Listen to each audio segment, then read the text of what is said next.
problematic, toxic. Right, guys, look what I've written for this one.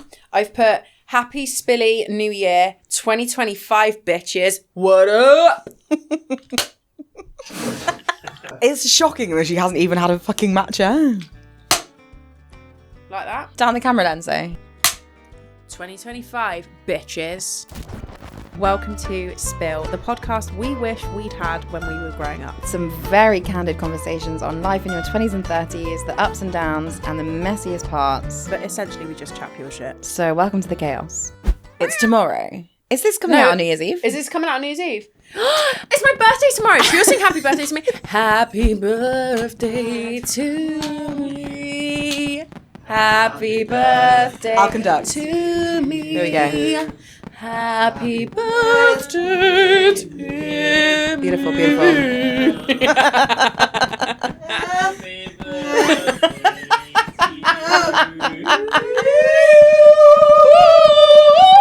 Hip hip hooray! Well, guys, best birthday ever. That's the most self-indulgent you've been all series. We'll allow it. So. Diet Coke break. Oh, that was a good one. Let me see if mine is good. Hold on, wait. Sounded like fart. See, it would have been good, but you spoke over the best bit. Good though. Can you hear it cracking now?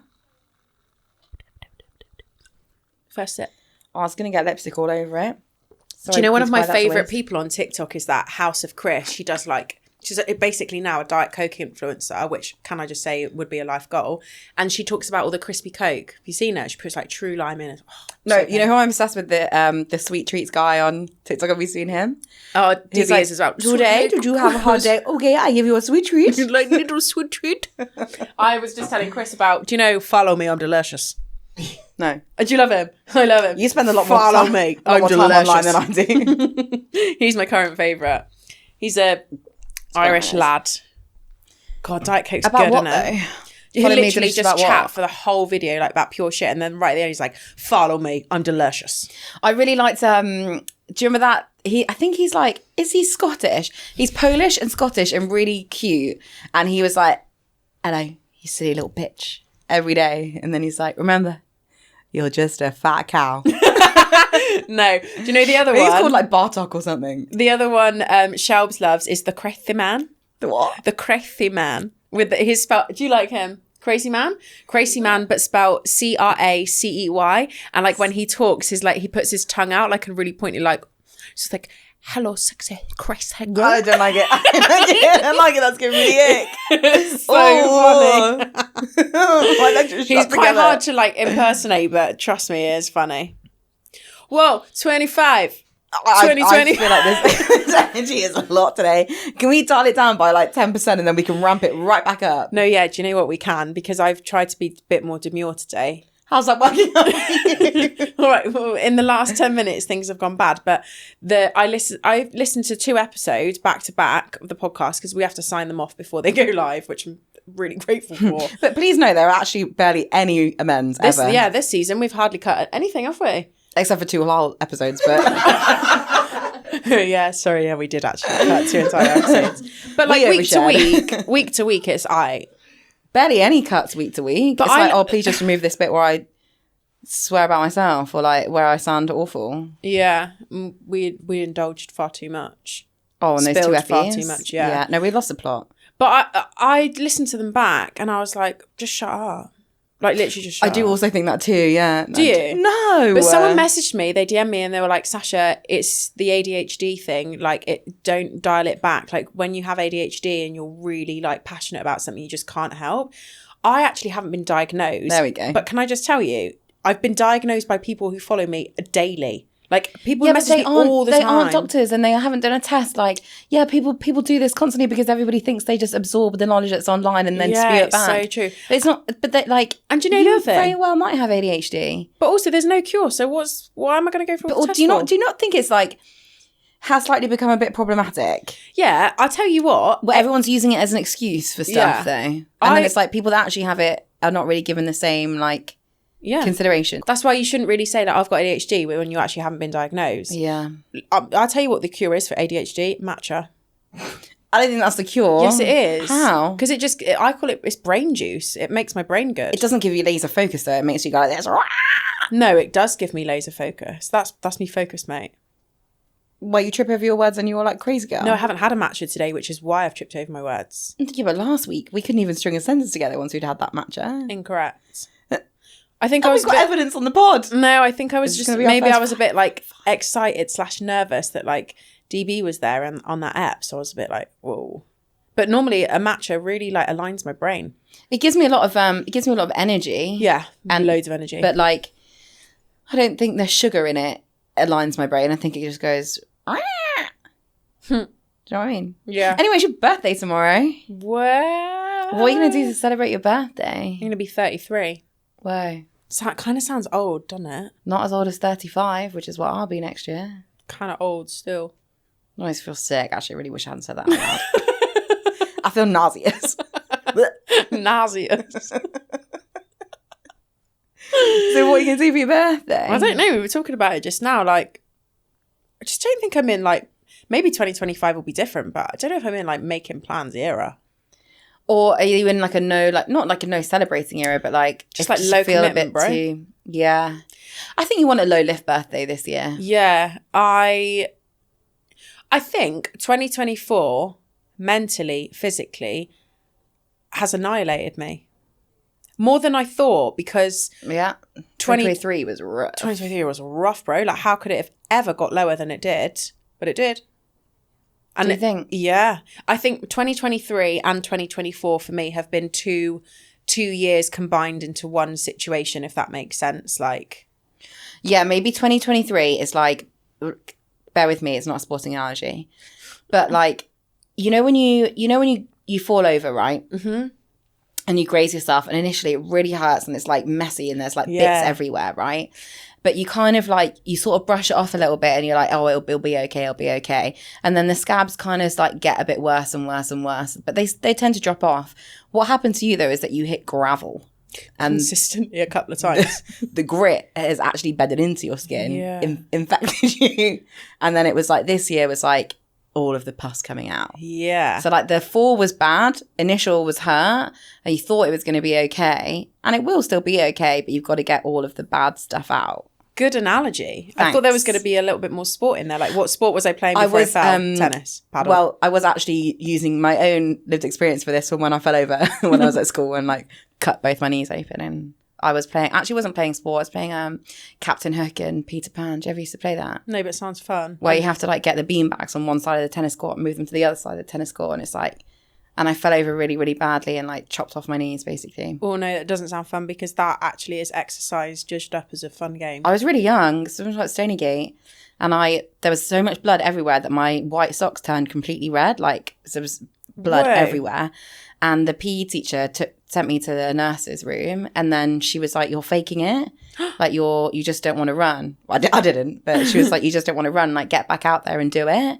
And she forced me to do it, but because my skin had like, it was so torn, every time I ran, I just ripped it more and more and more. Whoa, Bills, that's like legitimate child abuse. Yeah, I couldn't go to school for like 2 weeks because I couldn't walk. Whoa, I've got PTSD from that. I feel like maybe a little bit. No, but my knees are still really scarred from it. Trauma-inducing. Amongst other things. Not a joke. What's your spill of the week? Spilly 2025 episode. Spilly. I'm coming back to you on my spill of the week, but you shoot with yours first. To be fair, some of my best spills have been when I've been thinking about them whilst you've been spilling yours. Thank you for listening to what I'm saying. So my that's such a dagger to my heart, isn't it? Like, what you're saying is not important. Let me just think about my own life while you're talking. Oh no shit, yeah, exposed. Yeah, really. No, not like throughout the spill, but later than not, like, it will spark. It's like quick. It's quick don't try and claw it back now, hun. So how do I like package this spill, I guess? So I had a bit of a knockback situation and felt low about the situation. And my wonderful friend, who I'm sure everyone knows, I know you know her, Roxy Nafusi, sent me this voice note, and I've not only starred it and hearted it, but I've already played it like, I don't know, like 5 times, quite a lot.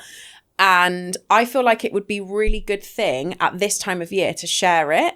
And it's about like when you get a rejection or a knockback or something isn't for you, And she's obviously like so shit hot on, you know, aligning your thought process and behaviour. And let's go into 2025 with a bit of this, eh? I honestly do believe there's a reason, and I think that sometimes the things that we think that we want, we like put so much expectation on, we think it's going to make all the difference, and actually it's just not the right thing for us. And the desire is coming from something else. It's coming from a wound or an insecurity. It's actually when we want something from an empowered place that we end up attracting it, I believe. And I think that actually think about the values that you've figured out, like what you want, what direction you want to go in. And like, if you want to head your career in that direction, just because you got a no doesn't mean that it's no longer the right thing. In fact, it's a chance for you to be like, it doesn't matter. At least this has helped me make my decision of where I want to go. Is that not just so good? Well, that speaks to me so deeply. I think like, the sometimes the pain that I personally feel when I failed or when I've been rejected, there is no way out of it other than firstly sitting through it, and secondly it does help me to believe that there's a reason why I get that didn't work out. For me, it's a huge comfort to know that there is always a reason why, or to believe that there will be a lesson why and a redirection. And also the beginning part about sort of reflecting on sometimes why we think we want something so badly is actually more of a reflection on like a self wound. I so relate to that because of the specific thing that happened.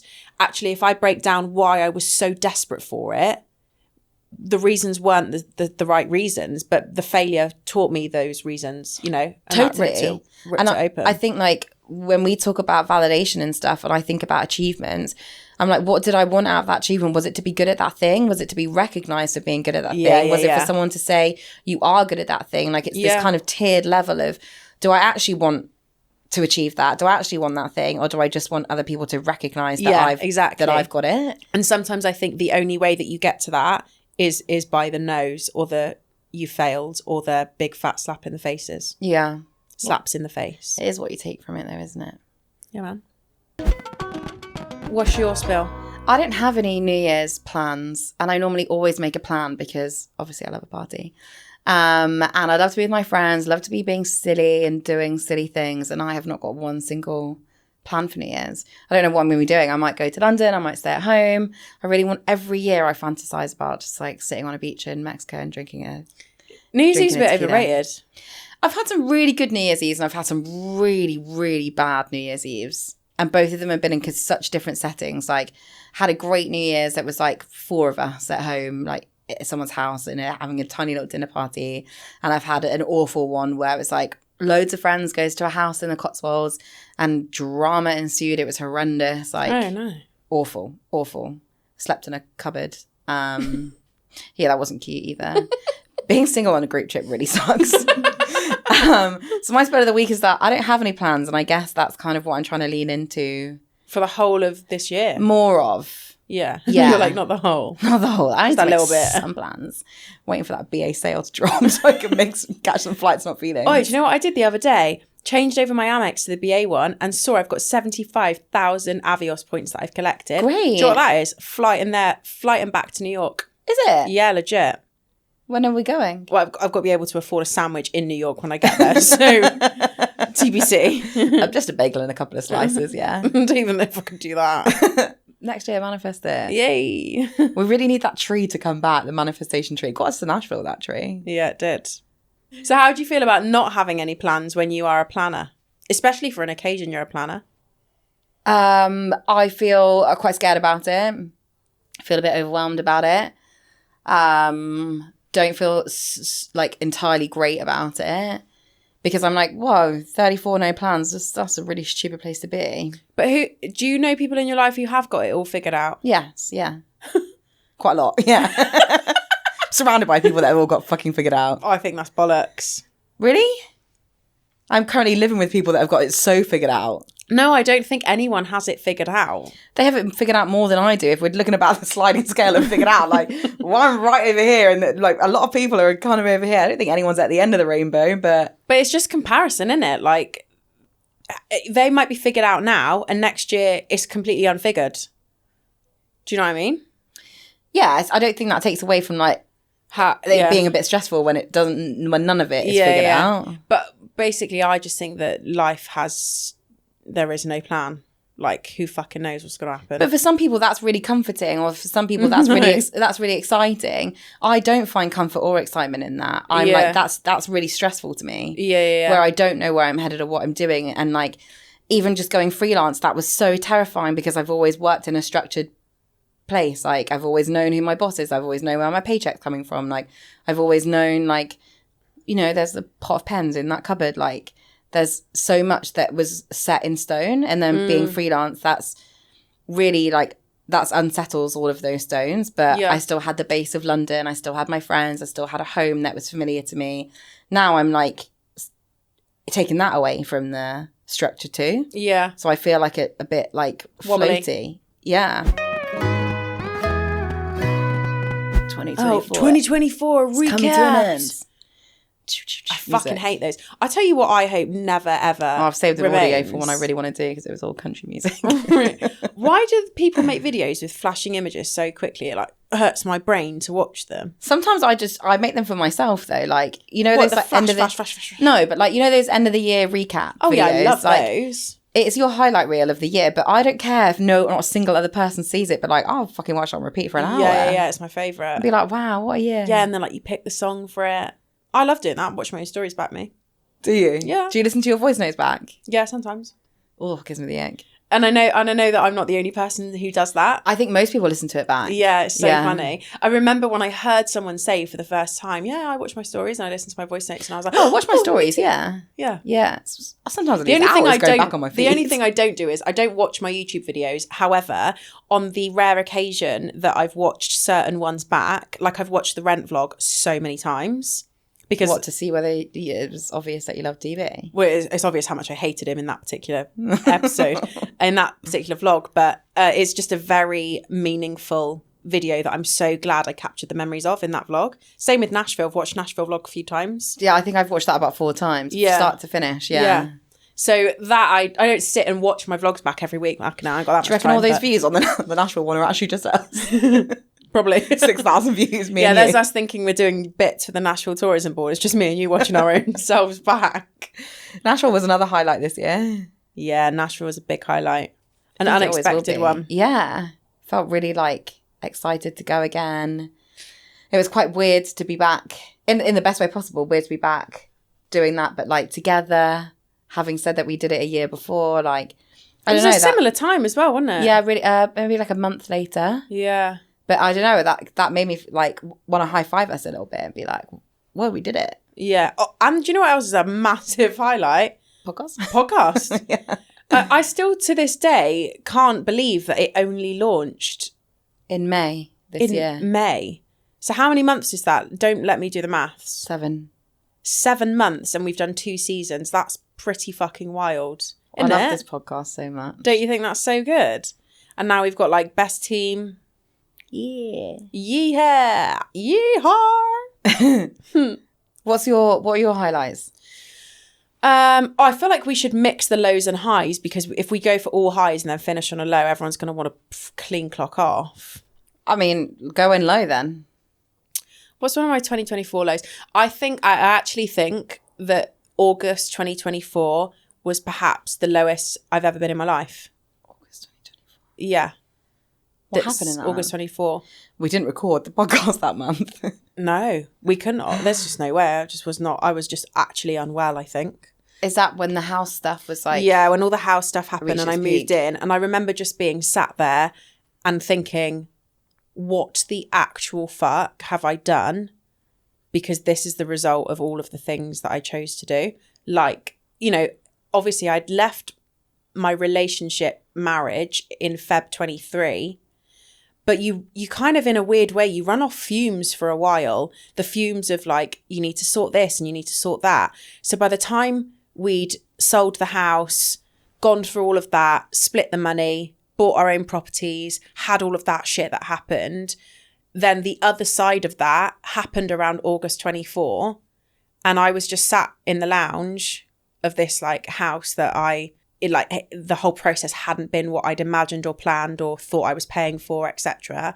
And I just remember thinking, wow, you fucking idiot for doing that. Like, if you'd have just stayed with all of that, like, you know, like upset or discomfort, you wouldn't be in this position. Like, financially, the worst I've ever been in my whole life. Like, I have never panicked about money the way that I panicked that month.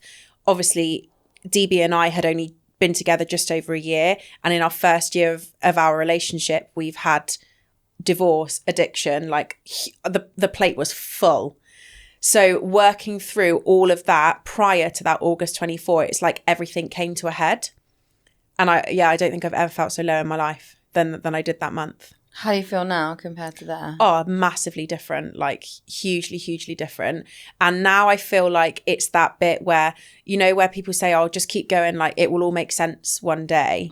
There's been so many moments of it making sense, but the reality of it making sense hasn't hit until now. Like in the last sort of, I'd say. I see what you're saying. So like maybe October, November, December 24 was when everything kind of felt like a nice big calm whoosh had gone over life. And it was like, you've done it. Like you're out the other side. Do you know what I mean? And then, you know, that's then been a high, having kind of gone through all of that. Do you think some of it was like when you first got divorced, I guess like everybody rallies around you too, right? The noise around you was like everyone's kind of, your friends are really there for you. And then 18 months later, they're not going to be there with as much energy or as much like dedication, or not dedication, that's the wrong word, but like the same intensity. You can't maintain that because it's impossible to. Everyone still has to like do their lives too. Is it like, was that a part of it too? No, not at all. Like, oh, well, that's good. Do not, and like I categorically wouldn't have gone for any of it without my friends. Like the friendships, like the strength in my friendships since leaving that marriage have been like second to none, and like consistently. It wasn't everything you just said was the complete opposite. So it wasn't like everyone swarmed to me. It was just like a real stable, we are here. Obviously you included, and that has stayed consistent like throughout. And I do feel so lucky for the friendships I have in my life. Like, yeah, me too. Every day I can't believe the friendships I have. And I can. No? Yeah, I can, but like I think I'm still just like bowled over by the strength of friendships that I have in my life. Yeah, but I think you give a lot to your friends too. Like it's a two-way street, isn't it? Like, yeah. You know, there's been times in the last 2 years where I've been like on the floor and you've picked me back up. Like it's works both ways. Giving you a little kick on the way, like fucking get up. Yeah. I'm like, comfort, not solutions. Comfort, not solutions. Steph always says that. She's like, what do you need from me in this moment? A comfort or a solution? So cute. Your default is solution, I think. Yeah, I'm a fixer. With me. No, anyone. And myself. I'm a fixer.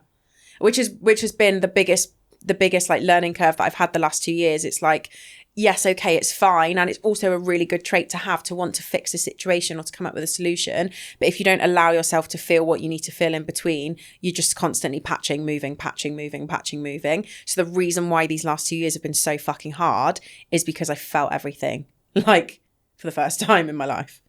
But we're like on the up now, no? Yeah, massively. I think so. Yeah. But also like, you can be on the up. Yeah, you're going to dip back down. Yeah, you're going to dip back down. You can't say like this all the time. It's impossible. And I think to think that is like normal as well.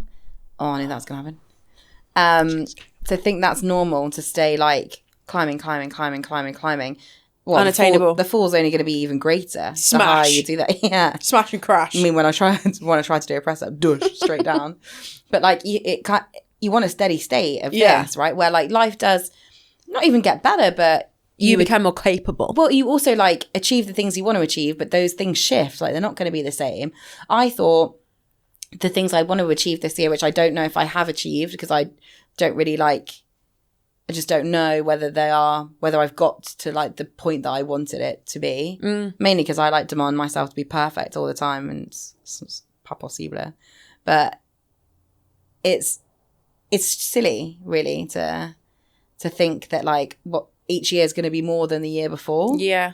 I think like that's what I've learned a lot of this year is that even if you're going from finances, you're like, okay, well, my first year freelance, I made this amount of money. Next year, I want to do this. Next year, then the year after, I'm going to triple that and then do that. Yeah. I'm like, what? So I'm going to projecting to make £1 trillion by 2030. Like, oh, lovely. That's just not how, like, you can't do that. There's going to be days where, and years and months and weeks where it doesn't like go up. It does go down. Or it stays. And like staying it's not a bad place to be. Yeah, but it's the most uncomfortable feeling. 100%. That's what I struggle with the most. What, in 2024? The up I'm obviously really good at and I love that. And I'm so happy when that happens. The down I like is so painful. Try and like not do that as often as I can. No, I think your staying is more painful than the down. It's the worst. The staying is I was getting to that bit. The staying is like the absolute fucking pits. I hate it. I always want to feel like I'm moving forwards. Sometimes I don't mind to take a step backward if that means I get propelled forwards.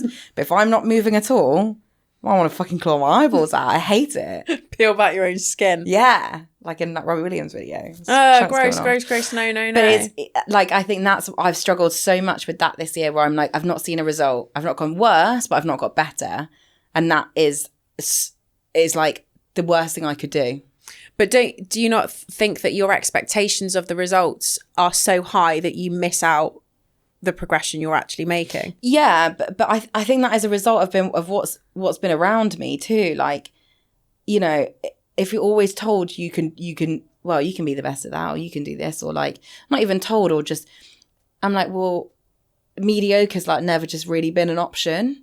So I always want to excel at everything, even if that thing is like excelling at weight loss, excelling at being the best friend I could possibly be, excelling at like doing well in my career, excelling at doing all of these things. Like I've never really given myself the grace of being like okay at anything.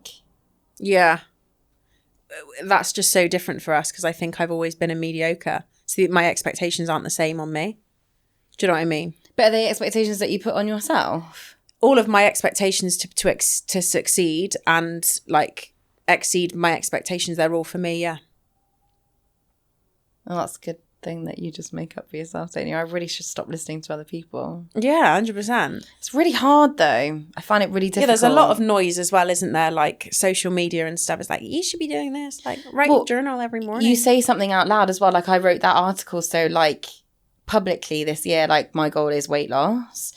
And then I'm like, have I failed everybody? Because I don't look like a Victoria's Secret model by the end of this year. Like, but do you not find it wild that that the end goal was in 12 months? Like, scientifically, that's not even possible, is it? Unless you have like, on TikTok, that people look really different in 6 months. Okay, cool. So we're going on TikTok. But you know what I mean? I'm like, it's not impossible. Some people have done it. And like genuinely, like in your heart of hearts, is a Victoria's Secret model what your end goal is? No, I'm just like giving you an extreme of an extreme. But like, I'm like, well, feels a bit like the output feels a bit mediocre to me. How do you not think mediocre is sometimes all right? No. Okay. Alrighty then. Yeah. So going forward in 2025, is it like above and beyond or nothing? This is what I'm struggling with, I think. Yeah. Because I don't know how to put parameters on it. I don't know how to like come up with a plan where it feels attainable over a longer period of time that is like allows me to do everything at like a reasonable pace. Yeah. Like I that's what I find really difficult is sort of like saying, okay, well, being realistic. I think that's what I struggle with, is reality. Mm-hmm. And I'm like, well, what the realistic thing would be like, okay, well, it's okay to like take 6 months to figure this out. And I'm like, no, have a week, figure it out. But I do also think that comes with like this feeling of a time crunch on me to like do all the things I want to do and live the life I want for myself and to like reach my potential. I wish no one had ever told me to reach my potential. Mm-hmm. Those words plague me daily. They're like, well, you know, if you did this, you could reach your potential. Who the fuck's saying that? Honestly, live a day in an Indian family. Yeah, fair. One day. No, I can 1000%, and obviously secondhand have experienced and witnessed how much pressure would come from like cultural situations, even in terms of me having a Greek dad, there's definitely been influences whereby I look back and I'm like, whoa, fucked up. It is fucked up because I'm like, I want to be able to celebrate the highs of this year and be like, that was the best I could have done. Yeah. But there's part of me in my head that's like, is it? Is it the best you could have done? Yeah. Could you have done more? Could you have reached more? Could you have smashed something else? Like, is there a goal that like you could have pushed that a bit further too? Yeah. So while, yeah, I can reflect on It's a pretty this, exhausting way to live that. It's exhausting. Well, I cry myself to sleep most nights. Mm-hmm. But like, I actually shouldn't have laughed at that.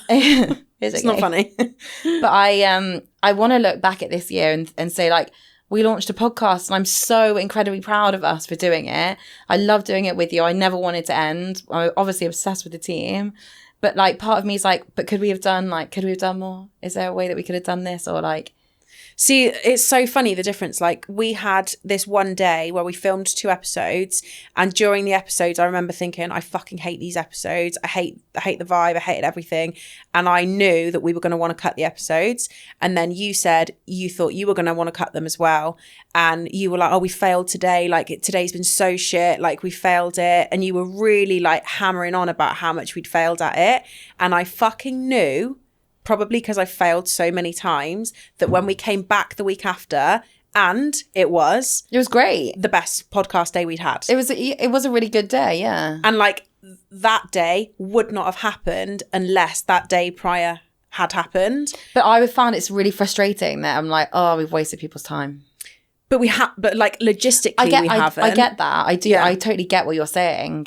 It's just our brains don't work in the same way. That's why this podcast is good, because our brains don't work in the same way. Like, we don't think this. It'd be so boring if you're like, yeah, me too. Yeah. Boring. That's my fucking high of 2024, that meme surfacing of Nigel Farage. What year was it? I don't think we should give Nigel Farage any airtime on this pod. Yeah, no, obviously not. But it is the fact that he got made into a meme. That is a 2024 highlight. We do it all the time. People sometimes cut me off after a sentence. No one cares. Boring. I love it. You love when people are nasty to you. Yeah, it's actually something I've discovered in 2024. No, it's because it means they love you. Like, you can only be that mean, like that truthful, that in mean safety. to somebody. Yeah. If you're like, well, whatever. I can tell her that she looks like Baby Hagrid today, and I know she'll still love me. Oh, that's nothing. That isn't even an insult. But yeah, actually, that is a time of endearment because I love Hagrid so much. What's been your highlight of 2024? Or a highlight, not the. It doesn't have to be one. I loved our not to make it all about the pod, but like when we had our launch dinner, and I was like, that was mega. Oh right, we did it. We managed to like get a brand that we love to support us doing the pod. We got a room full of people who also supported us, and I was like, fuck, it's real life. People are, because we obviously do so much of this in isolation. Like, yeah, we're here with like Becky and Alex and Chris and Hannah, but like, yeah, and then when people tag us, like, love the pod, and we were like, oh fuck, yeah, someone listens to that. Other people listen to this. Oh shit! And that was really special to see that in real. That I suppose like that and the pop up, like you see the reaction in real life, and people like have a touch point on it that feels like tangible as opposed to, you know, us just throwing this into the ether and, you know, like reading a response online. Yeah. I always find travel such a big high because I feel so lucky to do so much of it. You do thrive in it. And I love, I do. You know what it is? I thrive in a holiday wardrobe. Yeah. But that's like, I've been to places I've never been to before, never dreamed I'd ever go to this year. Was Brando this 24? No, that was last year. 23? Yeah. So what was the highest travel moment of 24? Probably that Amman trip. What was that? Well, I went to Turks and Caicos in the Dominican Republic. Yeah. And I was like, God, Dominican Republic. Never. Chris, now you know what that's from? In the Heights. In the Heights, yeah, that's right. I got it. Yeah. I don't think I'd ever be able to like go anywhere like that ever again in my life. Sorry. What are you laughing at? In the Heights. I really, just for 1 minute, was just focusing on the lyrics. Sing it. Dominican Republic, love it. Jesus so jealous of it, envy on it. That's what I was doing whilst you were talking. Is that what you do every time I'm talking? No, but in that moment, I really hold my hands up and I just clean clocked out. Sorry, yeah, Turks and Caicos. The way that you said Dominican Republic, I already knew that you'd gone into In the Heights. That's it, travel. Lucky girl, lots of travel. Yeah, that's a big highlight. Talk to me about yours then. I think one of... Oh, mine are going to sound really materialistic now compared to yours, aren't they? No. Like, again, how boring would it be if I was like, yeah, mine was a trip too. Boring. Can we change that meme to Sasha's face? I'm really proud of, and I say this with like, if my relationship ended today, like right now, I would still say this because of how proud I feel of what we've worked through as a couple in the last year. And there was a shift in 2024 where all of the things that felt so hard in the beginning of a relationship, and I feel like that is something that isn't really spoken about that much. Like, DB is my first love that has felt... I've never experienced love like this, which is bizarre because I've obviously spent 9 years with someone, and prior to that 2.5 years with someone, and I've had situations and whatever. But I've never had a love with someone where... Vile, don't cry. Where I feel so safe to be myself in every single version, and to be so seen and understood and heard by someone that's confronting. That's not easy. Like, when you meet someone, and that doesn't have to be like romantically, it can be in a friendship as well, but to this level, that's never happened before. So I feel really proud of, and one of my highlights of 24 is how proud I feel of all that we've worked through with that being considered. Does that make sense? Yeah. Because it wasn't easy. It really, like, there were some moments where I was like, surely this isn't, you constantly, aren't you, shown what's perfect and what's this and what's that. And now I have this relationship with someone where we can like sit down and communicate about a situation or something that's on his mind or something that's on my mind, and that can be said in safety. Yeah, when you haven't had that before. Yeah. Or had it to that extent before where you feel all of those things that you just described. Yeah. So I think that's a highlight, which is cute. Yeah, it's really cute. Blech. Yeah, I mean, as soon as you started, I was like... No, I'm joking. I'd never. But I've definitely had that with friendships as well before. Like, yeah, of course. But I think, the intensity of that romantic relationship, it was. And I do get it. Like, I don't think I've ever experienced that in a romantic setting whatsoever, because I don't think I've allowed myself to ever get that vulnerable. That's close. What I mean, and that's hard to get that ripped raw with someone is so confronting. I don't know. The walls stay up. I'm working on knocking them down. That's the thing though. When you meet someone, when you meet someone, they just come fucking hammering. But you're right. But you do have that with friends. Like, there's no wall between us. No. Sometimes there's a tiny fence, like one of those sheets that you can like cut through. They do in their investigations. Yeah. I actually was thinking more like if we were in business class seats, that one that just like pops up and down. Sure. So not all of us have flown business class. Cut that. I'm on Ryanair budget, me. In fact, I can't even fucking afford that. Hey, sometimes, now you got your points. Upgrade yourself. Could do. All right, hit me with another low then. Oh, right, low. Have you got like a situation, like an actual moment? Like, how I told you about in the house? Like I like visibly remember. Vividly? Yeah, vividly remember being sat in the lounge. I don't know if it's too dark. Obviously, Becky's gunning for us to go dark. She's like, let me just make eye contact to make sure you say it. All of you little fucking weirdos. Dark, dig deep. I feel like this year I've thought maybe this is like not as dark as I've made out to be. I've really thought about like my parents' mortality more than ever before. Really? I know how mega that is for you, actually. Oh, I'll cry. Don't cry. I think when welcome tears in 2025. When my dad lost his sister, and I was like, oh, that's like the first person of that generation that's gone, and I was like, fuck. Like, what would I ever do? And seeing how like horrendous that was for my cousins, and I was like, I just don't want to let them go. Like. I can't talk about it. I cry too much. But I was like, this is the first time in my life where I've realised that they're not going to be there forever. Yeah. And it's really horrible. Oh, Bells. That was really low. Like no, get away from me. You're a bit far to reach. Don't touch me. With these manky little feet. They're not manky, they're clean. Fresh socks on today. Yeah, that's pretty valid. And things like that, where they hit home. Oh, it's awful. Like, awful. But, like, everybody faces it. It's not like it's not something that's just for me to experience. Like, it, you know, there's only two real, like, truths of life, aren't they? Like, you're born and you die. That's it. It's a full circle moment. Like, everything else in between is just stuff. Yeah. But... Well, we were speaking about it earlier with the boys as well. Like, you know, they were saying when they hit 40, like, those thoughts come in a lot more. Yeah. There's definitely poignant moments in your life where things are highlighted, for sure. I didn't feel, like, emotionally ready for it or, like, emotionally mature enough for it.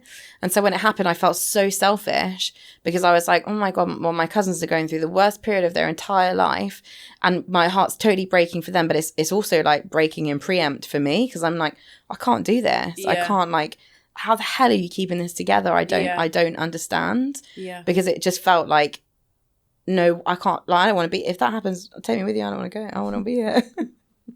I could just imagine you like, Baz, come back. Take me with you. Yeah. Baz, are you getting business class out of it? It's on a PJ. Yeah. Finally got his private jet. But I think, you know, that maybe just comes with like older and you know, I am getting older. I don't like to say it out loud because it feels like exciting. Because I'm like, fuck, that means that I've only got like 4 years to like find the love of my life and have babies that are really fucking cute and chubby. Do you know what I mean? I tell you what, I'd be so gutted if my kids aren't chubby. Like if I do nobody have wants kids. a scrawny baby, do they? No, sorry, if that's what it is for you. They do lose a little bit of weight when they're born, don't they? But you can beef them back up. It's literally one of the only reasons that I reckon I'd forced like breastfeeding. Like, don't they get chunkier on formula? No, they get chunkier on breast milk. Is that right? Is this true? Is it? Oh, formula, fuck the breast then. Also, me saying like most mums are like, I just really want that connection, like to breastfeed. Nah, fuck that. Whatever's gonna give them rolls when they've got little arm rolls. Yeah. I've definitely thought about kids more in 2024 than ever before. I think you've turned a point with kids, right? Because I feel like and not even that I definitely didn't want to have that conversation a lot with you last year because I was like, the plate is full. We can't fit kids on as a topic of conversation. But you brought it up a few times this year where really out of the blue as well, you've been like, hey, Bills, I've just been thinking about this. I think I want kids. And do you know what it is? Right. Okay. We spoke about it a little bit. You know what's made me flip? Steph getting pregnant. Are you going to cry? Yeah, because... I really learned it out today. Steph, when Steph found out she was pregnant, she is like... Oh, God, I hope she doesn't mind me saying this. Nah, she won't mind.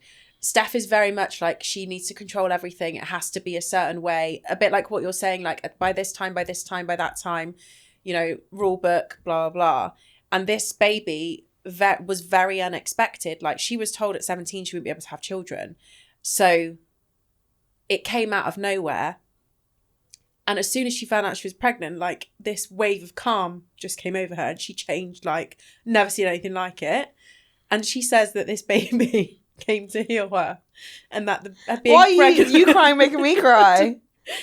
And I think that's what's made me think about kids. It's like I do think that if I was to be a mother, it would heal a lot of like stop. Oh God, we've started 2025 with tears. Pathetic. Oh, that really hurt my heart. I can't even look at the boys either because it's gonna make me gag. Yeah, so that's one thing I think about. Going orange. I think about that a lot, and that's been a shift for me. Like watching how she's adapted to that has been like a really beautiful thing to witness. And I think like God, everything my relationship is never what I thought it would be, and I do worry about like, you know, the financial side of things and how I imagined my picture perfect family, you know, and at this current place in my life, it isn't what I thought it would be, but what it would be is, you know, if it was with DB, he would be in the garden with that child for fucking 8 hours playing in a cardboard box. Yeah. And when I think about in my childhood, that is, you know, that would be healing for me.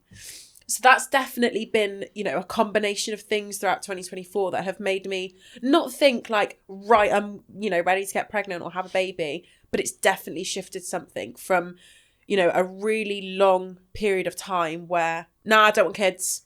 I don't want to have children. I just think you didn't, it's like you acted unbothered by it because I think the reality of like how confronting that would feel was too painful. Yeah. That's kind of why, like, it's almost why I say it so much that I do want kids, because that feels so far away that it's like a good buffer distraction to like fill a space with and say like, you know, people are, if someone asked me at dinner yesterday, like, well, do you want kids? And if I gave them the reality answer of being like, yeah, desperately, all I actually want in my life is to be a mum and to have children, but that feels so far away from my life that I can't even allow myself to imagine it. What are we naming this podcast app? Crying. So I just answer it like, yeah, I love it. Yeah, it's one lovely thing. Do you know what I mean? Like, I can't dump that on everybody if I tell them the real thing that, like, similar to you, I think it would completely changed my life for the best. And what about little sperm donor? I did think about that. I know what to do with someone. It's really hard. I love sleep. Yeah, but sometimes they're not good dads. You just don't know. No, but I'm like sometimes when DB's having a nap, I think, what are you gonna do? Kick him. But he's actually already been a dad, so he was like, I was up, you know, I did the night feeds, I've done all of that. But you can't, you can meet the love of your life and then have a baby with them and they could be shit. Who knows? Yeah, they could be, but like, is it not still okay to like want the 100%? Yeah, the like, you know, dream version of events? Yeah, dreaming's good, isn't it? I suppose. Can we just make a wish on 2025? All we've done for 2025 is tears. Cry. Wow, I've really wrapped up this episode with it fucking emotions. What's your either goal or I did a word for the year that I didn't stick to for 2024? Like, what's one thing that you want to take with you going forward in 2025? I think I need to like to work on the expectations, which I say I've tried to do this year. I don't think I've succeeded very well at it. Agreed. That's not an insult. No, it's not. But like, I need to. It's not like lower my bar. I think I just need to be realistic. Yeah. And it's just not something I've ever really sat in, as being realistic. Because if I think I sat in it too long, I just think I was a failure. Yeah. But realistic can still be like the dream that you have. Yeah. The dreams need to look slightly different. But that's why I make them so ridiculous. Yeah. Because if I said what my real dream was, like, then everybody knows it. And then it's like, then they could hold that to the standard that I do live by, and that then I could be an actual failure. Like, if I make it, this is where, like, you know, brat and everything comes into, that's why I amp all that shit up, because actually it's so easy to like pretend Delulu is where I actually live, because people then have no expectation of the reality. Like, it's all just covers. Completely. If I, you know, I keep saying to everyone, I'm moving to America, I'm a cowboy in fintech. I don't even think cowboy in fintech exists. But I'm like, let me push this image so far away that, like, whatever my reality is, you can't measure it by. So I don't feel like I failed. Yeah. It's a complete, like, defense mechanism. So your thing for 2025 is managing your expectations in terms of what you expect out of life, what for you myself. expect for yourself. Yeah. Yeah. I think that's a good idea. Yeah. And it's not to, like, punish myself daily, which, fucking hell, the flogging is exhausting. Yeah. I'm really excited for that for you. Can't wait. It's going to be lovely. I'll stop calling you for a breakdown. Weirdly enough, though, it's better than it was. I think I just don't say it out loud anymore. Yeah. Yeah. So you're still doing it. Yeah. I think it's, you know. Oh, we're going to start therapy next year. It'll be different, yeah. Gassed for that. What's yours? Maybe similar. Yeah, I think a lot of my problems come from the pressures I put on myself. And, you know, it's that same thing. Everyone's only ever expected mediocre of me, but that doesn't mean I've only ever expected that of myself. Yeah, sure. So I'm perhaps wanting to focus more on easing that pressure and, like, just going forward with more kindness for myself and not punishing. you know, like that moment that I told you in 2024, I bought my own property at 32 in 2024. And yes, of course, it was fucking hard, but like, that's incredible. It really is. That's so incredible. So I think I just want to, give myself a bit of a break. So similar, but in different ways, similar. Isn't it funny, like, the amount of people that message us and say, like, oh, if you could, you know, if we could, like, show you the mirror that we see you in, or show you that, like, the way that we both see each other is so wildly different. Like, not once do I think the most mediocre thing about you is I don't know, the fact that you love a sweatshirt. Like, that's about it. Like, the amount of times I've been like, you're a star. But that's so cute. But I say it to you all the time. It's just you don't register it. Well, yeah, you don't register anything I say about you either, you silly bitch. So we work on that. You are definitely getting better though, and I'm really proud of you for it. And I think like it's been really hard, but comforting at the same time to watch you like struggle the way that you have in 2024, because I know what's the other side of it. Yeah, she's crying again. Becky's going to be like, yeah, clickbait it up. But yeah, I am. I'm really proud of you.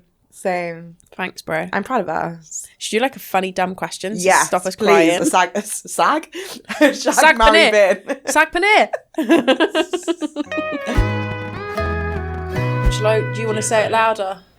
No. Say it. Project. If you could break a law and get away... No. Go on. Come on. You shout it in. Say it, Chris. Stop being shy. If you could break a law and get away with it, what law would you break?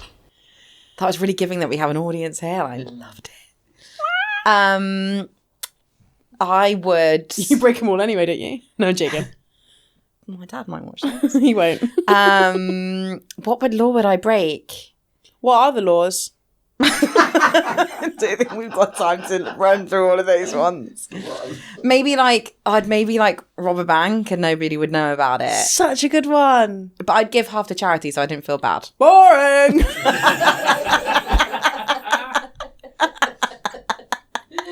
Make it stop, but don't. What law are you breaking? What I love the most is how funny you find yourself.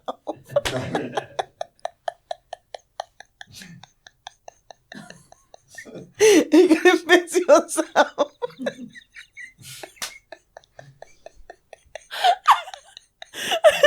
I reckon mine would be quite boring, and I'd be able to speed. I've done 3 of those courses for speeding, and they're so boring. And I've had like 6 points on my license. Also, it's all for like stupid shit, like 72 and a 70. It's not even like fun. I thought you could go 10% over. No? Is that not a thing? No.